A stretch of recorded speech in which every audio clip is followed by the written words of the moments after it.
So Port Adelaide are mad at the AFL. Again, I don't think this is any secret at all that the Power have been pissed off at the AFL for quite some time now. Again, I think David Koch was literally like calling out the AFL and the SANFL literally just a couple of days ago for saying and talking about how unfair he thinks that it is. Again, if you were wondering, what is this chubby 5'8" fat kid talking about to me right now? How are Port angry at the AFL?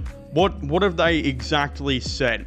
So for those of you who don't know, this has been a thing that's been happening for a couple years now, where Port Adelaide believed that the VFL competition was getting stronger and stronger to the point where all the Victorian teams who played in the VFL had a clear advantage over them because the teams that they played in, like Port Melbourne and Williamstown, were typically much more superior than the teams that Port Adelaide played in the SANFL. They would also argue that these Victorian teams would get to play, like, again, the 9 other Victorian teams that are in the VFL, while Port Adelaide, the only AFL team that they get to play is the Adelaide Crows. Again, you can imagine Port Adelaide's reaction when they had been already talking to the AFL about this, and the AFL decided to make this nationwide nearly competition of the VFL that included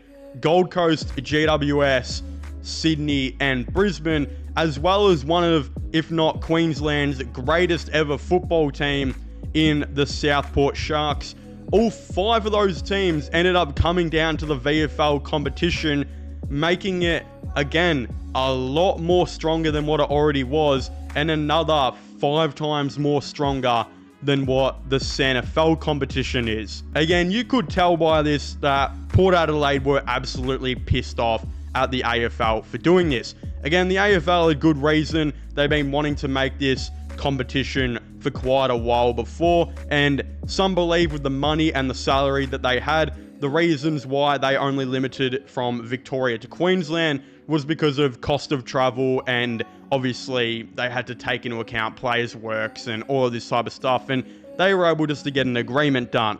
So again, Port Adelaide yet again did officially apply for the VFL, with it being said that Port Adelaide has taken a major step towards ending its almost 150-year stint in the SANFL, formally applying to enter the VFL, reports the Herald Sun Jay Clark. As the potential for a National Reserves League hang over the AFL system, the Power reportedly lodged a written request to join the East Coast League from 2025, which, following its merger with the NEFL, currently includes 21 teams across Victoria, New South Wales and Queensland, with 14 either direct AFL reserve sides or affiliated clubs used as reserves teams.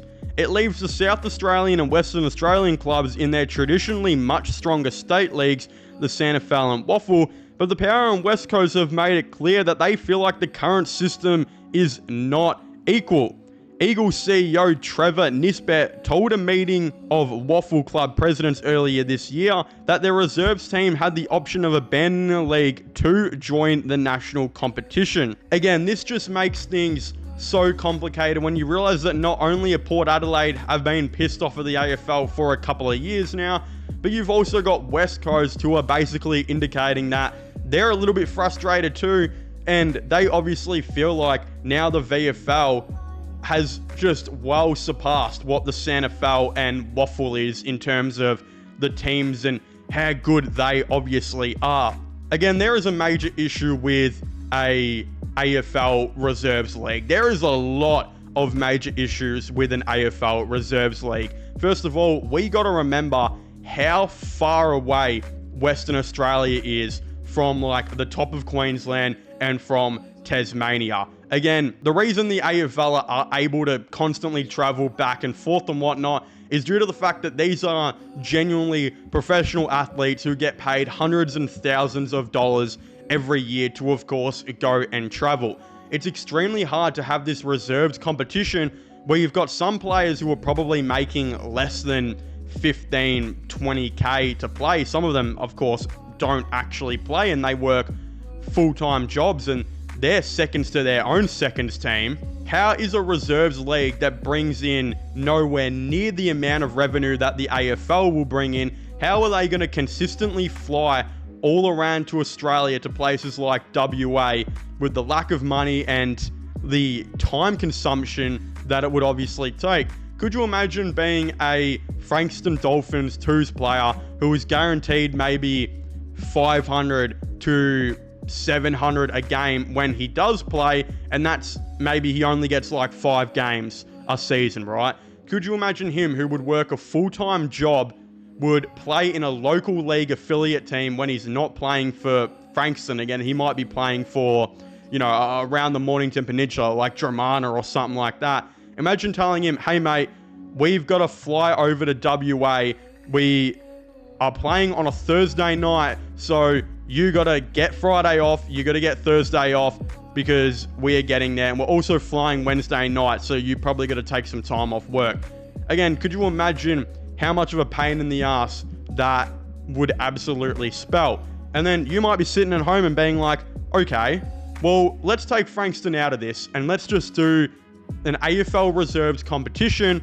None of these other VFL teams, so obviously all the AFL teams can afford it, and then they can pay these VFL players more and more to go and do it. But then we got to remember, this still affects those seconds players of the seconds team. As I just said, you can basically put the exact same argument I made for that Frankston player to a Richmond player who only plays like the 5 games per year on the 500 to 700 per game. Again, trust me, there are a lot of those players out there. Also, having a reserves competition and getting rid of teams like Southport, Frankston, Williamstown, and Port Melbourne is genuinely going to be so controversial that I just don't think it could ever happen. Again, the VFL, could it maybe survive without these AFL teams being in it? Yeah, possibly. It's done it before. But in saying that, half the money will go out the door. A lot of players will leave just to play local league footy because they won't be getting paid as much.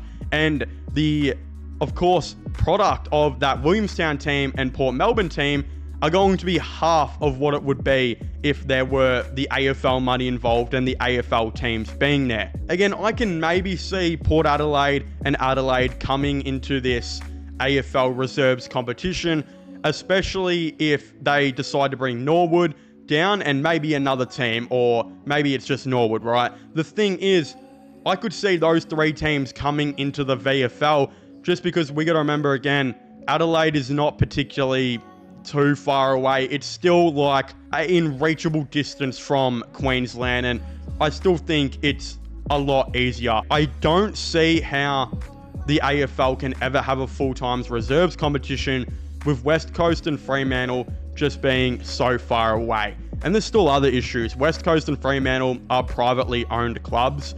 Again, we got 14 clubs who are owned by members, 2 clubs in Gold Coast and GWS that are owned by the AFL, and I believe Fremantle and West Coast are owned by private Western Australian companies. To do this massive AFL reserves competition, you are going to have to come to an agreement that those private companies can also agree to, which we've known in previous AFL times has been hard to do. Again, will Port Adelaide and Adelaide come into the VFL in 2025? I still have my doubts. If this video comes out and it's announced, I wouldn't be surprised, but I also still have my doubts because I don't think the AFL are going to do this until they bring in the Tasmania team, which, even though there's still talks of that could happen in 2025, I don't think that's going to happen until 2026. So the AFL could just say, look guys, we are going to be doing something pretty big and we are going to be announcing this in 2025, but starting from the 2026 season, we're going to introduce Tasmania to the VFL, Adelaide, Port Adelaide, and Norwood, and maybe a 5th team if anyone else maybe applies. Again, I think Aspley, literally like 2 years ago, I think came down from Queensland or something and were in the VFL for like a season. I wouldn't be surprised if another South Australian club was applying. Wouldn't even be surprised if one day another Victorian club tries to get involved. Again, I think, Bendigo, who had a VFL team about 10 years ago, their program is getting so much better. I think their Bendigo under, 18s, 19s team in the Coates League actually just made finals, I believe, and they literally just had Harley Reid like a year ago. So clearly the talent up at Bendigo is getting better, where I wouldn't even be surprised if they applied for another VFL team. Again, in the footy down the southeast is getting so much better. Frankston, for the first time in ages, are a very, very good team. The local league teams around Frankston are insanely good, and you've got the Casey Demons now as well, who are literally affiliated with an AFL team. I wouldn't be surprised if another southeast team like a Dandenong or something were to try and apply for a VFL squad as well. So again, there is tons of teams that could be introduced in 2026. It'd be awesome if they started going over this now. I don't think 2025 will happen. It could very well, but I think there is at least 4 teams, 3 of them being AFL affiliated, that will be coming in 2026. And I just don't know if I can see West Coast and Fremantle coming soon. Again, if it does, the AFL are probably going to have to introduce conferences or some shit, or divisions to the VFL, because I don't know how on earth they'd make this work. That would be a cool idea though, if they had a division that had South Australian teams playing Western Australian teams, that had maybe Geelong in that or some shit. I don't really know. I don't know fucking how they'd all go about this.